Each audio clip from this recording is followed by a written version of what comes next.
What I can say, Jim, I can say that 13,099 murderers were let into this country, 16,000 rapists, 425,000 people in the last 4 years have been let into this country by Kamala Harris and Joe Biden's own Customs and Border Protection that are running around this country, Jim. The other thing, too, it's Kamala Harris. Crimes. I don't know. Why do you guys say Kamala? That is, it's Kamala Harris. Jim, we know that they're committing crimes against Americans. Why can't these individuals talk about the individuals who've been killed by illegal immigrants? 13,099 murderers have been let into this country by this administration's own accounting, and you guys don't want to talk about it. Listen, I don't want to get too overconfident here because we all know what we are up against. We all know that the left is willing to do whatever they can do to ensure that Trump is not elected president. I mean, just look at the last few months. Look at how far they have gone already. Understand, folks, they are willing to go even further. So who knows what happens from here? But I will say this. It is a good sign that even the mainstream media now, even places like CNN and MSNBC, filled with news anchors that have Trump derangement syndrome. Even these news stations are having people drop truth bombs. Now, half of it is because the failures of the Biden-Harris administration is just kind of hard to deny, right? Half of it is because the country has gone down the drain and it's just almost impossible to deny. Half of it is because some of these people aren't necessarily the wealthiest, or maybe they have people in their family that aren't necessarily the wealthiest, and they're struggling in today's economy. You know, some of the big issues in this election, maybe it affects them in some way, so they feel like they have to drop some truth bombs when usually they don't. So that's what I think half of it is. But the other half is these news anchors, these so-called journalists, they're realizing, hey, for the first time since 2016, they're looking at a life after Trump. They're realizing, hey, maybe we got, 4 more years of this, but there's going to be a life after Trump. Some of these people still want a career after Trump.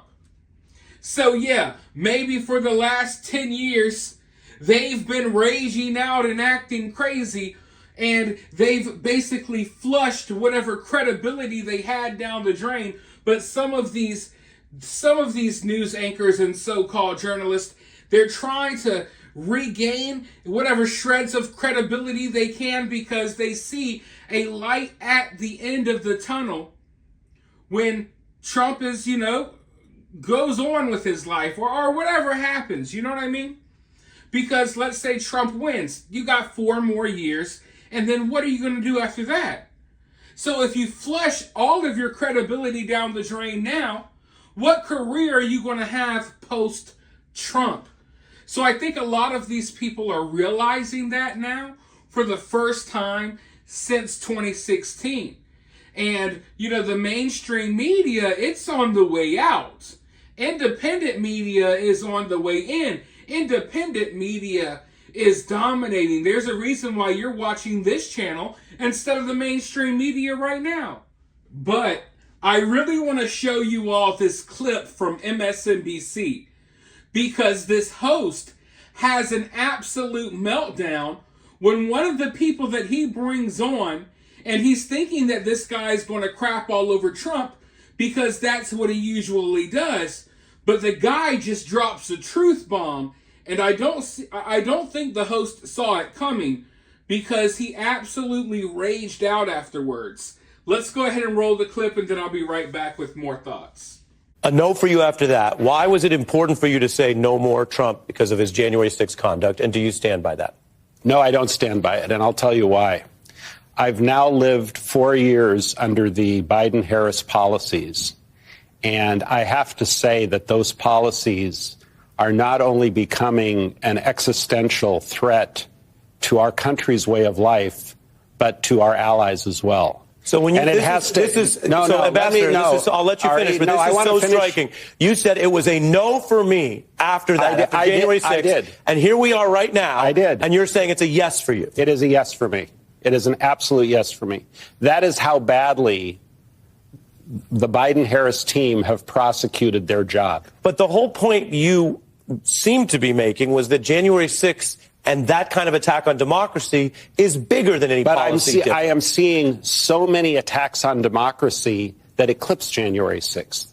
So I want to ask Sarah, if you want to ask me what those are, I'm happy. So you see, folks, they're bringing in these people, right? They're bringing in these people on CNN and MSNBC, usual correspondents that they bring in to trash Trump all the time. This guy was one of those never-Trumper guys. This guy was one of the guys that over-exaggerated January 6th, acted like it was the worst thing since 9/11. He said he would never vote for Trump because of it. And then right here on MSNBC, you see they brought him on to talk about how he would never vote for Trump. And then right there, he's like, yeah, you know, I'm voting for Trump.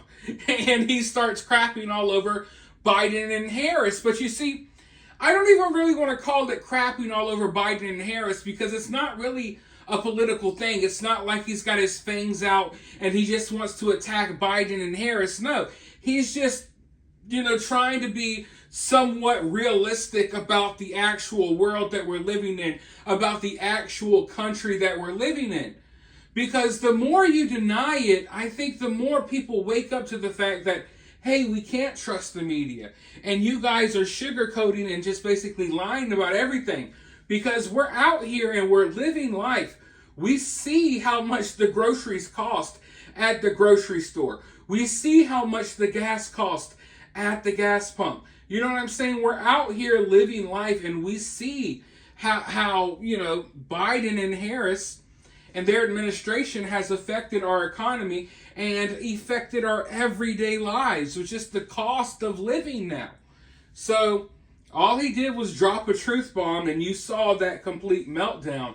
But we're going to see a lot more of this leading up to November. But for now, I want to hear your thoughts about this down below. While you're down there, hit that thumbs up, hit that subscribe, ring that notification bell. And if you find yourself getting too worked up by all of this, remember, it's just political cinema.